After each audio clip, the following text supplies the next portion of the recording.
Hi, and welcome to another episode of Swim for Land.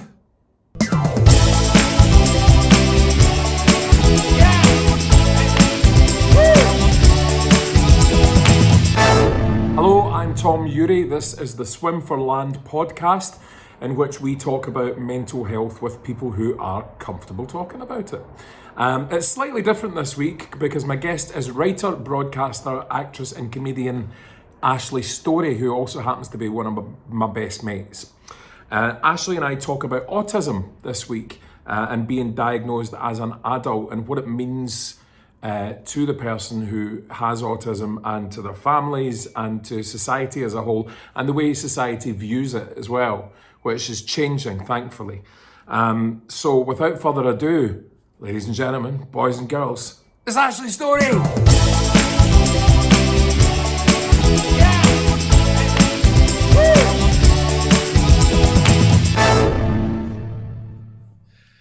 You've still got your fire safety thing in your chair. Well, I just got my chair yesterday. I'm not going to take it off. I need to let everybody know that I'm non-flammable. Okay, non-flammable, Ashley. Right, hang on. Right, I'll do a hello. I feel like self-conscious about it, Tom. It's a good chair. It is a good chair. It's got a footrest. Does it do things? Has it got things it does? Oh, it reclines and stuff. It's essentially like a first class, no, business plus, a British Airways 90s business plus seat. Is that like a gamer's chair? Yeah. Right, okay. Not for the likes of me. There is absolutely no reason why you could not get a gamer's chair recline. Well, I've got a big Joey Chandler recliner chair that your mother gave me in the living room that I play my Super Mario on, and that's as far as I get. Mother would even give me this one. I had to get my dad to get this. Oh, it was your dad that assembled my one for me because I couldn't do it. My dad didn't assemble mine. He was too tired. I hate this. I'm always discovering my parents love everybody more than me. My dad certainly loves the Doug more than me. That is this thing that I have officially definitely know because, and I know that this is like mental health, but this is affecting my mental health. My dad always says he could never have another child because I already take up too much love, and if he had another one, then he doesn't know if he could share that love equally between two children because he's only got a certain amount of love to give. My dad came through to me the other day and was like, when can I get another dog? And I was like, Dad, you can't like carry two dogs up and down the stairs. He's like, no, I can't. I've been practicing with another bag while I carry honey. And I'm like, so you could love two dogs? He was like, yeah, of course I could. Of course I could love two dogs. Of course I could. I've got infinite love for dogs. So Dad could love more dogs, but not more children. Children would be too much. So are you worried that if there was a sister or a brother introduced for honey that it might squeeze out any possible love that's left for you? Oh, 100%. He has... No, I'm sick, I'm depressed, whatever. He's like, that's a shame. Honey gets a wee bit sick. Costs $6,000 to give her a blood transfusion. He's standing in the street crying, lifting his t-shirt up, exposing his belly to wipe away his tears off his face. This man's never cried over anything I've done except for when I've annoyed him.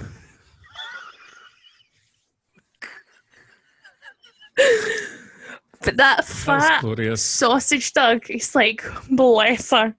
He takes her to the vet, she gets weighed a lot, and she is overweight because Mum keeps feeding her. Well, my cat's overweight. My cat's got a dreamies habit. That's an interesting water bottle, Ashley. What's going on? Talk me through this. This is, so you know how I've got an addiction to Instagram adverts?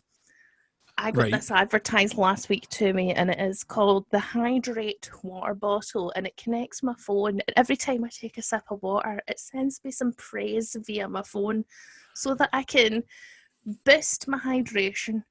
And if I need to start drinking, the bottom of it starts lighting up and flashing like a disco. That's like a fascist water bottle. That would get on my tits if a water bottle was texting me. I've got enough trouble with humans texting me. It's 100% like 1984 in a water bottle. Is it every time you take a swig of it, it texts you to say well done for drinking water? Well, I set it to do that. Yeah, it doesn't necessarily have to do that. I don't really like drinking water. Right, how long till you switch it off? No, I'm going to keep... I'm literally looking to the shelf where I keep all the other things I bought off the internet, used once and then put away and went, no, I don't like that. But you do that kind of thing, don't you? You buy things off Wish and then open them up on Twitch. Yeah, that's how you make them tax deductible. Oh, is it right? Okay. I didn't realise that. Well, look. No. Anyway, I've not done an intro. I've not done an intro yet, Ashley. Right. Thank you for joining me. Okay, Thank you for joining me. me. I'm introing you. Ashley's one of my best mates. We've got a shared love of the sound of music and all things Maria von Trapp. Mm-hmm. And we've got a kind of similar view on life, I think, albeit about 20 years apart. Now, Ashley, I've started this podcast to talk about mental health in a kind of non-talk about mental health kind of way. I don't know if that makes sense to you, but I don't want it to be a kind of, and then this happened, and then that happened, and then it was a wee shame for me. I want to talk about how we're getting through this, because as you know, and I know as well about you, that we've had a rough year with this. You know, and what I've been thinking about is that there's going to be people that have never experienced depression or anxiety that might have been discovering it for the first time this year, whereas we're veterans of it. And we've kind of been down the roadmap before, and we can find our way out. But how have you been coping with this? It's funny you say that, because the other day Mum was like, 2020 ended her. Mum, aka Jenny Godley. She was like, that's 2020's end, mate, that's it. And she was in her bed, and she'd had a fight with Dad because he'd annoyed her about paperwork, and she was crying. And she was like, I just feel bleak, and like nothing I do will ever be right. And she was just describing how I feel every day, and I was just staring at her like, all right, cool. She was like, I just feel like if I leave the house, people will stare at me. And I'm like, yeah, no. And I was just like, yeah, you're such a newbie to this. And it was so strange. It was like watching somebody watch The Sopranos for the first time, except through sadness. And it was very weird to see somebody experience pretty much like the range of emotions I've felt on and off since I was a child. For the first time, and I felt very bad, but at the same time I thought it was very funny. And I know I shouldn't laugh, but I have a very my sense of humour very much resides within the gallows, and I find great humour. And I mean, I made her laugh straight away by pointing that out, and then she was cheered. That was her depression was lifted after I did a couple of dances. Good. I mean, I feel quite similar to you in that the staying in the house thing feels quite safe for me. Yeah. And you mean you knew me a few years ago when I was finding it difficult to get out of the house at all, a combination of physical problems and agoraphobia.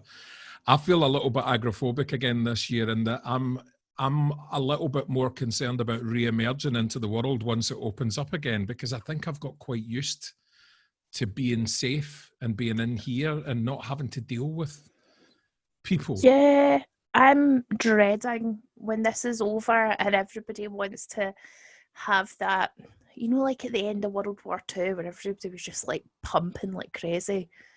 But there must have been like a guy and a woman who were like, oh, I hate people, and if I have to go to another victory dance, I want to put a pencil in my eye. I want to feel like Agnes and John, who hated everything to do with that, but had to put on a good face, because you should be grateful that we've survived a pandemic and we're alive. But so we're going to get a new generation of boomers then? Oh, there is going to be... There's going to be the corona baby boom. There's going to be the couples who lock down together, the roommates who, if TikTok's anything to go by, there are a lot of young roommates in LA who have hopped into each other's beds during lockdown. And I know that 2 of my friends have got pregnant during this. 2 separate couples have got pregnant during lockdown. Just because there's nothing else to do. Just nothing else to do. So there's going to be the corona baby boom, which is going to be couples, and then there's going to be the joyful Caligula-esque banging sesh that happens after lockdown ends, where people are just like can finally go to Archaeos. Is that still a thing? I wish it was. It's the last time I went clubbing. What's Or a young chaos. Let's just call it our Tiger. chaos. Is that still a Tiger thing? Tim's. Tiger Tim's. Let's just go there. I know what you Going, mean. I think there's going to revving. be lots of pent up stuff. I mean, I've been focusing on the fact that there's going to be lots of pent up sadness and anger and all that kind of stuff. But there is going to be pent up pumping. Let's face it. Oh, like, can you imagine what the first transmit after this is going to be like in Glasgow? It's going to be It's something going to be else. carnage. And Yeah. part of me's like, yeah, let them have. I'm sorry, that was my phone. Congratulate me on drinking water. I want that. I think that would make me feel good. Machinery telling me I was okay. Machinery validating my existence. It's the future. Yeah, it's great. I love it. Your water bottle that congratulates you on drinking water. That's amazing. That's amazing. Now, listen, what I've watched with you over this year is very similar to what I've been doing, is that means to an end. You end up stuck in a room for 6-7 months. What are you going to do? You create. Mm-hmm. So you've been creating over this time. Has that helped you? Has that been your medication? The same way it's been for me with the music that I've been doing. I do that solely to keep my head from exploding with worry and stress, because it distracts me. You've become quite an online presence now with your Twitch stuff and with all that and the comedy sketches and stuff you're doing. Have you found, do you think you'll come out of this going, part of me's quite glad that happened? In all honesty, I was set up to go on Twitch. I just never really had like the impetus to do it. I already lived 90% of my life online. I had kind of been training for this my whole life. There wasn't a bit of this that I was like, oh, I'm not ready for. I had ring light, studio lights, microphones, cameras, all ready to go. It just had been that sort of the anxiety of, oh no, what if they make fun of me because I'm not that good at computer games and I want to play The Sims, and and then I looked and I was like, oh no, it's fine, because like, just for example, last night I spent 3 a.m. sitting on my computer playing a word game with an old lady from Louisiana called Wabbit's Mum, who was like, everybody work together and try and work out what the words are. And it was like a hidden word anagram thing. And all these people are like typing furiously in the chat to try and get words. You know, that's probably a big hairy trucker called Cletus that you've been talking to. No, you can see her. Oh, right, okay, right. She's like sat in her wee living room with a Santa hat on, and she's got like that wee old lady white Playmobil hair that looks like a wee helmet, and she's like just this little cute lady who sometimes I sing karaoke with on the internet. She's your pal now. It's funny, I've got pals on the other side of the world now as well that I would never have had if it wasn't for a global pandemic. I wouldn't even call her a pal. I'd say I'm a fan who observes and loves her from afar. She's got a lot bigger a fan base than me. So there's an old lady over in Louisiana that's got a fan base that she would never have had a fan base. Fucking hell. There's an old guy who somebody must film him, but there's a thing called Twitch Sings. It's like it's getting cancelled by January because all the music's licensed and there's an issue with it. But yeah, people could sing and duet with each other, and there was this old guy who was like from London, a little man in an old folks home, and somebody would record him singing and post it, and I would just sit during lockdown and watch this old man go somewhere over the rainbow and howl. Like, that was the most beautiful thing I've ever seen. And then I'd duet with him and people would be like, shout. But I find myself, I'm not a cryy person really, but I find myself going quite a lot this year. Like that band with the 4 notes that got to #1, I can't listen to that or watch that without crying. Oh, don't talk about it. You're not a crier. I am a seasoned, like, I cry all the time, irrespective of where I am or what I'm doing. I found out recently that has something to do with my autism, that my brain just, like, freaks. I don't know what it is. I just cry. Like, I just react. I'd react too strongly to things that don't need that strong a reaction. And, that's something, Ashley, that I want to ask about, because that's a new thing. It's not a new thing, but it's something that you've explored during the lockdown, and you've actually come to a few realizations about it. The autism thing. What happened? Well, it's one of the things where, like, women on the autism spectrum are usually self-diagnosed, right? because you don't get diagnosed. It's hard as a female to get diagnosed being on the autism spectrum as is. And Why it's is that? a lot socially. It's because we're always being told to put on a face and pretend and be nice, and girls should be kind and girls should be nice, and it's something you're told when you're wee, and it's not anybody's fault. It's just a societally thing where women are more adept at putting on a mask and pretending, just the way men are more adept at hiding their emotions and pretending because they're told to do so. So women are better at just putting on a good social mask and pretending they can do social niceties, and that kind of othering, you don't want to be othered, so you just kind of mentally start pretending. But you'll have seen me in social situations where we'll be like at the fringe or something, and I'll just get to a point where my face just shuts down, I just stop talking, and I just go blank, and I can't talk anymore. And I know it seems so rude, but I just don't have anything left in me, and I always knew that's what that was, because I would be like, I just don't have anything, and I don't have the social care when it happens to be like, oh no, this is bad and people will feel uncomfortable. I'll happily sit and stare at the corner in a pub until I'm allowed to leave. And then I'll leave, and I don't care if that makes everybody else uncomfortable, because I just don't give a fuck. I don't. I just don't care. I don't have it in me to be like, oh no, this is uncomfortable. And whereas in conversations, all I think is this is uncomfortable. But I had all these things. It's really hard to like boil it down, because we all have this view of what autism is based off of like Rain Man and Every Detective from the last 5 years.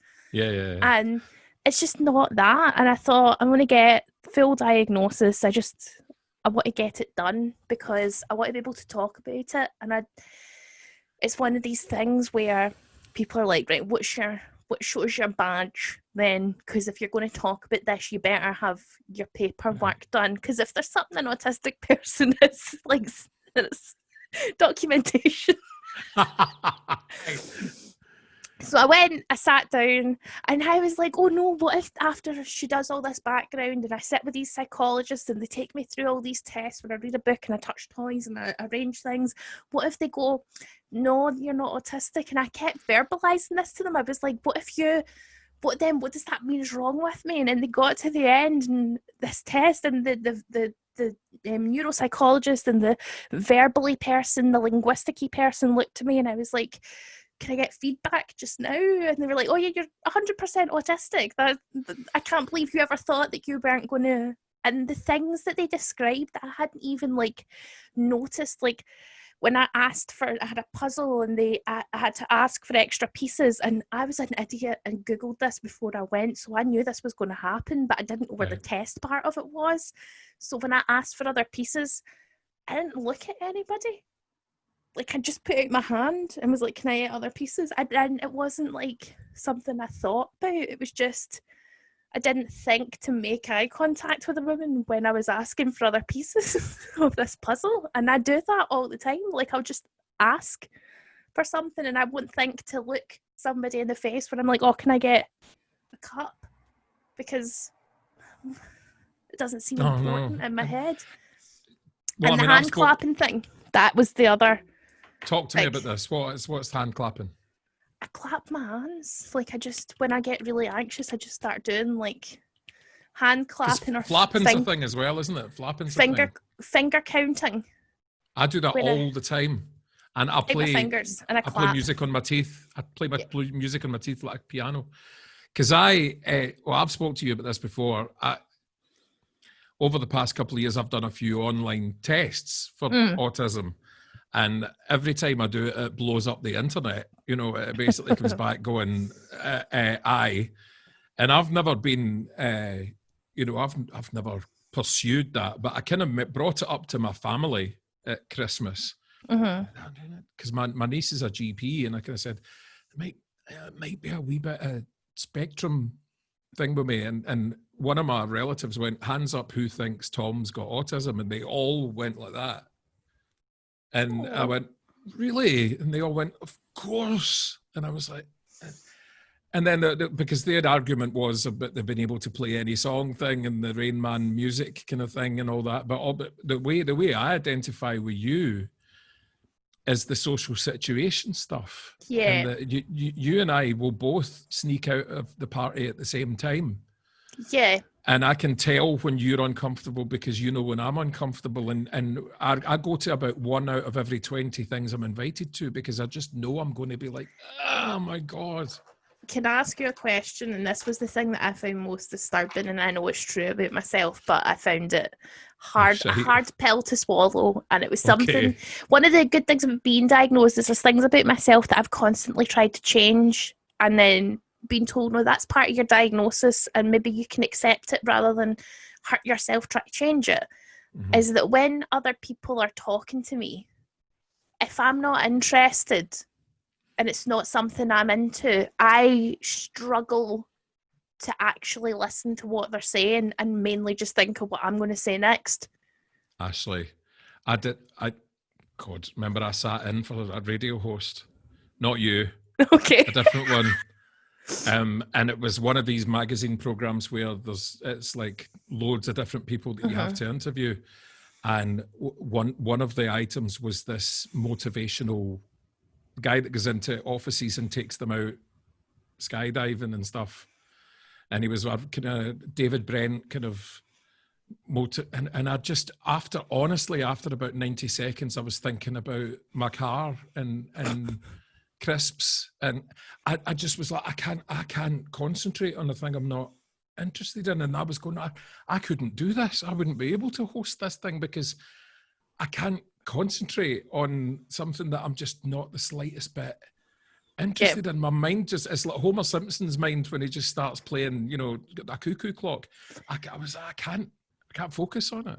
I feel really rude about it. I feel really, really weird. And when she said that she'd noticed me doing that to her because she kept talking about her family and her kids, and I was like, all right, cool.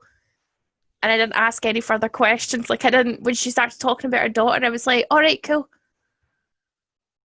Like, I don't so is want is that part of the text then? Is it the kind of peripheral stuff? Because I'm very communicative and I'm very verbose, and essentially, like, people have like specializations, people have a thing they love, and unfortunately the thing I love is words and talking. That's my autistic thing, is talking and words and jokes.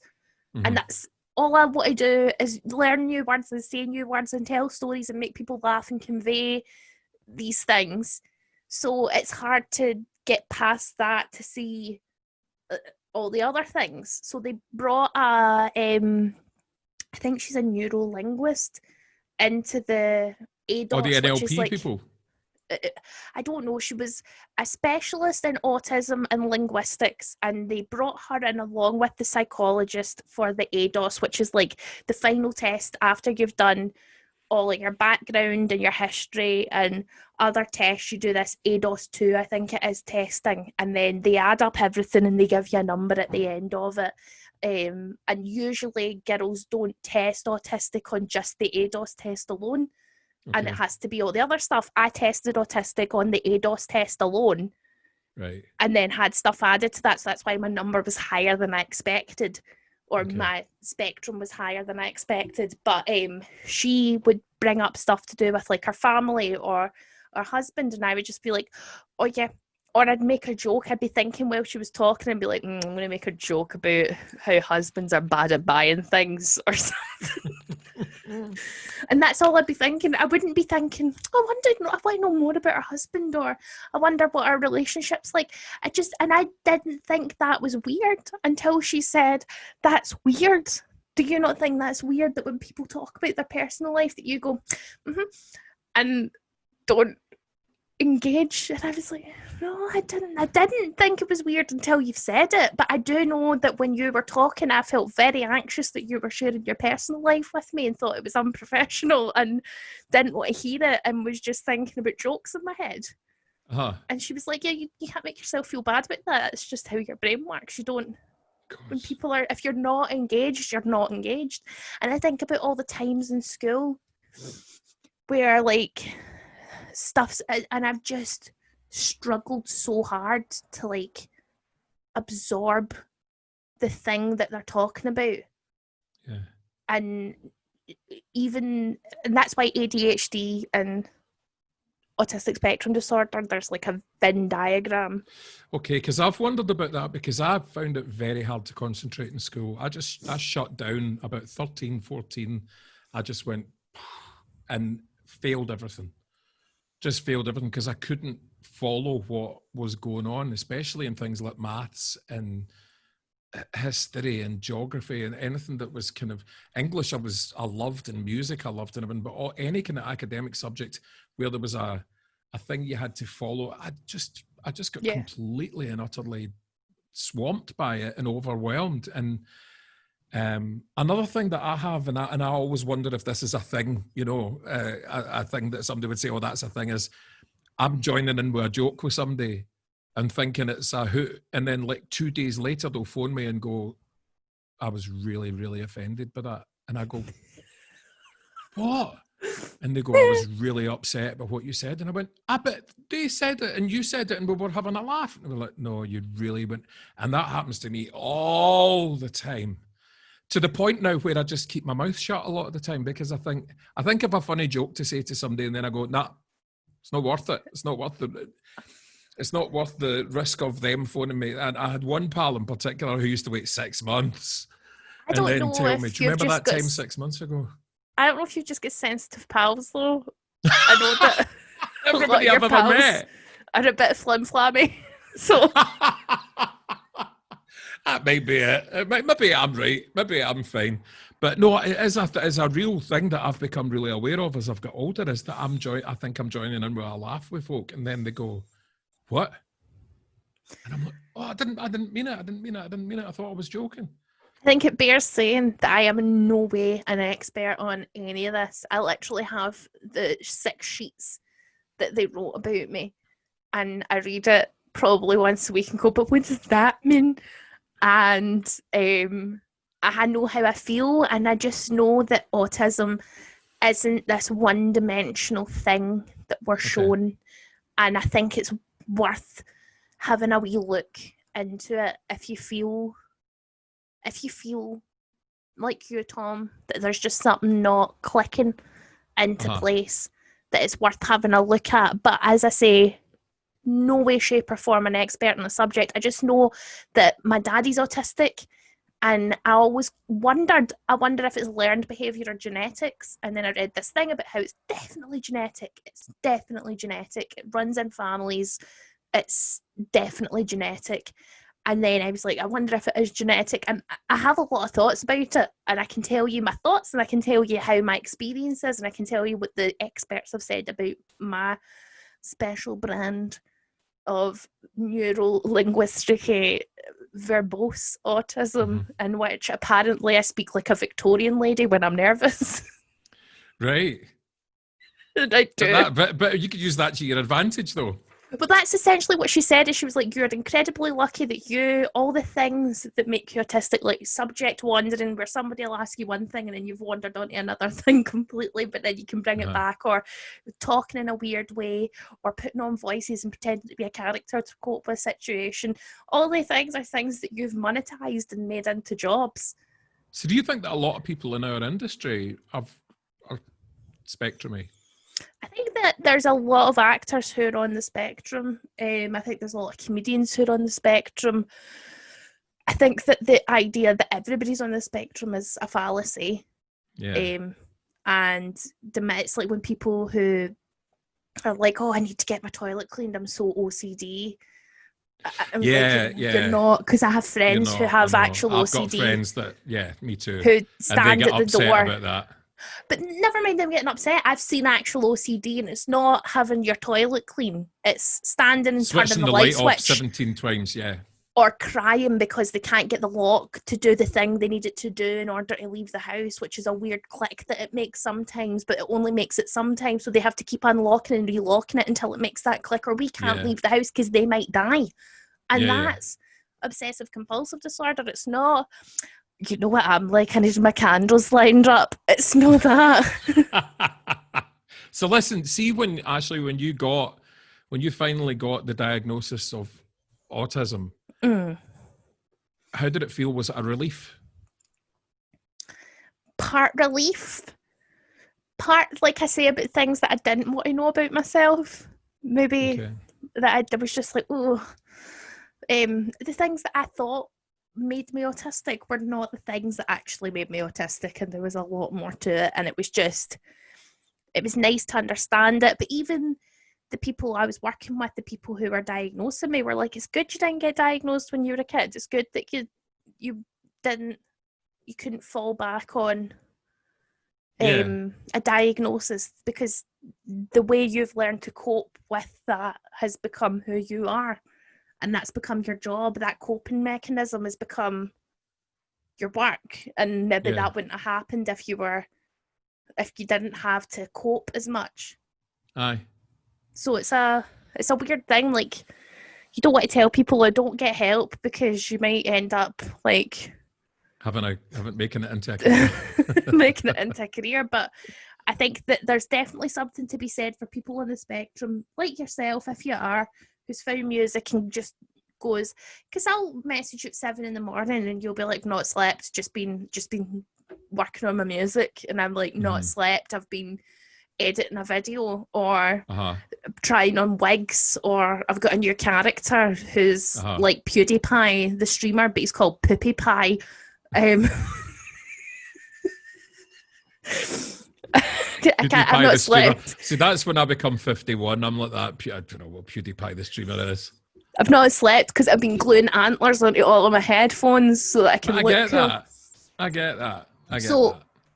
I get that, like, what I'm saying is that's like, we've turned the thing that maybe made us neuroatypical into like something that makes us cool in another place. But do you think in the future all the shite that comes behind that cookie, oh look, I can do a cool thing on the internet and I'm really fun about it, but nobody else gets to see. But then I cry into my pillow because I think about a thing I said in 1993 to a police officer that I'm still so embarrassed about. I do that all the time. Do you think that in the future, though, because attitudes are changing and society's changing, that in the future people on the spectrum will be nurtured from a different point of view from an earlier age to actually use these gifts in a more directional way, rather than just discovering it when you're in your 30s? They might, if they see an autistic kid, they might have developed ways of, it might be like I don't want to say superpower, but it'd be seen as a gift rather than a disability. Yeah, I think that rather than people getting diagnosed in their late 20s to mid 30s, that might Ashley. be. Sorry, can we go by spotlight age, please? We can go by spotlight age, so I do apologise. I just 51'd myself, so I don't feel that bad about it. See, that's the thing.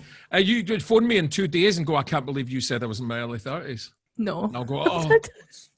Need to fire some coffee in that. Well, you should have met me when I used to be a drinker. I used to have a bit of a mouth on me, but I can imagine you being a cruel drunk. But yeah, especially with a microphone in my hand. That's why I don't drink. Why I don't drink, Tom, brings out the demon in me, and I'm very aware of it. So that's the same reason. Anyway, what was I saying? I'm lost. I think that people who are on the spectrum, I think that. I don't know if there's going to come a time in society where they're going to be treated like the X-Men, but I hope there's a time in society when, irrespective of being on the spectrum or whatever it is that goes on in your brain, that the education system recognises that some people are good at some stuff and some people are better at other stuff, and focuses in on that and gives them more attention. And even if it's like trade, think how much better equipped people would be who struggle with academia but are like really good at building or thinking about building or running a site or management, or really good at like doing other things. Were encouraged in those other things and not made to feel like they'd failed because they couldn't dissect Once I Was a Bird, a poem, in senior 3. Like, imagine if children were going, do you know what, you're not good at looking at Wordsworth and that, but you're awfully good at scaling stuff quickly, and being out and about. Maybe we could get you like... School's funny like that, though, and society's funny as well, because I've been turned down for so many jobs because I can't read music. oh, well, you're not going to be able to do this job because you can't read music. And I go, yeah, but play me the tune once and I'll do it. Nah. And it's so frustrating. And So it's weird. like trying to sell myself as a different entity. Look, please let me come and be the musical director for your show. No, you can't do it because you can't read music. I can read music and I can't play an instrument. Maybe we should get together and write a musical, actually. Let's just squish our brains into one, like, megadon. Like one of those gunkins. Ashley, thank you very much for being my guest. Very welcome. I realise that I've taken you off track and down a weird path, but I'm glad that you came with me down the rabbit hole. It's perfect. That's exactly what we're meant to do. Thank you.